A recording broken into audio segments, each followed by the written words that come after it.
Domestic dispute turned into one of the America's deadliest tragedies, a family crisis that ended in unimaginable loss.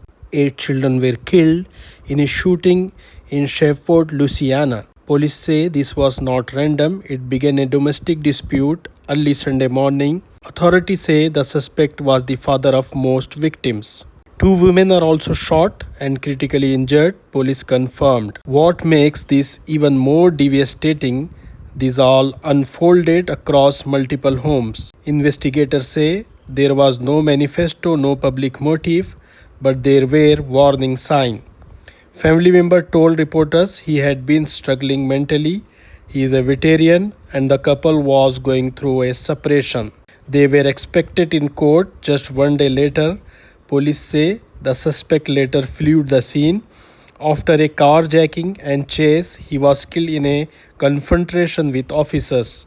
Now the community is left asking one painful question: could this have been prevented? Good morning. We're going to give some initial information what we have, and I want to start with this is all preliminary information.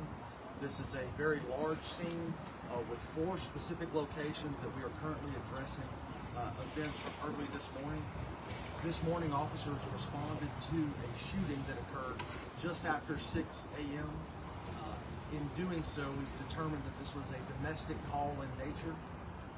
The responding officers located a crime scene here in the 300 block of West 79th Street, and this is a rather extensive crime scene spanning between 2 residences here. There is also another residence on Harrison Street that is part of this crime scene as well.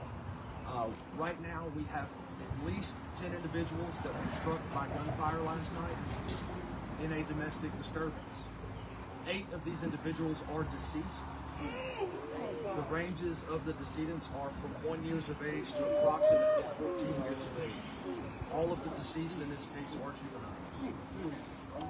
The individual responsible, once leaving this scene, performed a carjacking right here in close proximity to the corner of West 79th and Linwood, at which point in time Shreveport Police Patrol officers got behind that vehicle and a chase ensued. The vehicle was chased into Bossier Parish, and at which point in time Shreveport police officers did discharge their firearm, and that individual is deceased. We do believe him to be the only individual that fired gunshots at these locations here. He is deceased, and Louisiana State Police will be taking over that portion in which the Shreveport police officers discharged their firearms. So we don't have any more information on the shooting that occurred in Bossier. What we can tell you is this is a domestic disturbance here in the 300 block of West 79th Street. This is a very large scene with multiple deceased children present, and so we're going to ask for your patience in us getting information out. We will release the name of the suspect that is deceased when we have made the proper notifications. We do know that some of the children inside were his descendants, and so once we are ensured of everyone's names and ages and the proper channels have been notified, we'll be releasing all of that information. But we did want to come on and give what information we have available. So at this point in time, I'd like to bring the mayor, because I know he has some words and he's been here since the early part of this investigation.